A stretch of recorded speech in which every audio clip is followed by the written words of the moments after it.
साखर की मीठ दह्यासोबत नेमकं काय खाणं आरोग्यासाठी फायदेशीर? दही तुमच्या आरोग्यासाठी अत्यंत फायदेशीर ठरेल. दहीमध्ये भरपूर प्रमाणात पोषक तत्व असतात, ज्यामुळं तुमचं शरीर निरोगी राहण्यास मदत होते. दही हा भारतीय आहाराचा एक महत्त्वाचा भाग मानला जातो. दही तुमच्या आरोग्यासाठी पोषक आणि आरोग्याच्या दृष्टीने अत्यंत फायदेशीर ठरतो.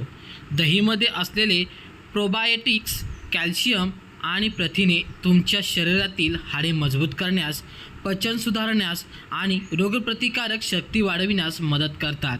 योग्य प्रमाणात दहीचे सेवन केल्यामुळे तुम्हाला कोणत्याही प्रकारचे संसर्गाचे आजार होत नाही. पण जेव्हा दही, मीठ किंवा साखर टाकली जाते तेव्हा त्यांचे गुणधर्म बदलू शकतात. दह्यात मीठ घालणे योग्य आहे की साखर, असा प्रश्न अनेकांना पडतो. चला तर जाणून घेऊया याबद्दल विज्ञान आणि आयुर्वेद दोघांचेही वेगवेगळे मत काय आहे. विज्ञान आणि आयुर्वेद या दोन्हीनुसार दही त्याच्या नैसर्गिक स्वरूपात सर्वात फायदेशीर आहे. वैज्ञानिक दृष्टिकोनातून दहीमध्ये मीठ घातल्याने त्यामधील प्रोबायोटिक्सचा प्रभाव कमी होऊ शकतो, तर साखर मिसळल्यामुळे रक्तातील साखर वाढवू शकते, ज्यामुळे मधुमेहाच्या रुग्णांसाठी धोकादायक ठरू शकते. आयुर्वेद म्हणतो की योग्य प्रमाणात मीठ खाल्ल्यामुळे पचनासाठी चांगले असते. म्हणून सर्वोत्तम पर्याय म्हणजे कोणत्याही भेसळीशिवाय किंवा सैंधव मीठ, गूळ, मध किंवा फळे यांसारख्या निरोगी पर्यायांसह दही खाणे आरोग्यासाठी उपयुक्त ठरू शकते. अशा प्रकारे दहीचे सेवन केल्यामुळे त्याचा जास्तीत जास्त फायदा तुमच्या आरोग्याला होऊ शकतो. आयुर्वेदानुसार दह्यात मीठ घालणे पचनासाठी चांगले मानले जाते. दही अशा प्रकारे खाल्ल्यामुळे भूक वाढण्यास, पोटाच्या समस्या दूर होण्यास आणि अन्न अधिक पचण्यास मदत करते.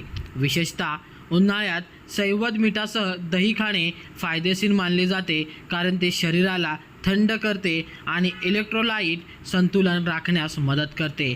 दह्यात साखर घातल्याने त्याचा ग्लायसेमिक इंडेक्स वाढतो, म्हणजेच ते लवकरच पचते आणि रक्तातील साखरेची पातळी लवकर वाढू शकते.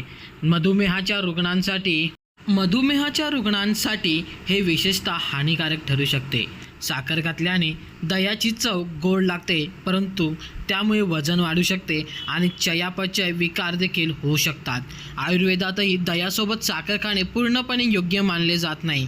तथापि उन्हाळ्यात गूळ किंवा मध मिसळून दही खाणे फायदेशीर मानले जाते, कारण ते शरीराला थंडावा देते. परंतु जास्त साखर टाकल्याने कफची समस्या उद्भवू शकते आणि पचनसंस्थेवरती नकारात्मक परिणाम होऊ शकतो. निरोगी आरोग्यासाठी भेसळीशिवाय दहीचे सेवन करणे अत्यंत फायदेशीर ठरेल. दहीची चव वाढवण्यासाठी तुम्ही त्यामध्ये सैंधव मिठाचा किंवा काळ्या मिठाचा वापर करू शकता. त्यासोबतच तुम्हाला जर गोड खाण्याची आवड असेल तर तुम्ही दहीमध्ये साखरऐवजी मध किंवा गूळ घालू शकता. यामुळे दहीला चव येईल. तुमच्या आरोग्यासाठी देखील हे फायदेशीर ठरेल. त्यामुळे दहीमधील पौष्टिकता पातळी वाढेल आणि शरीराला अतिरिक्त फायदे देखील होऊ शकतात.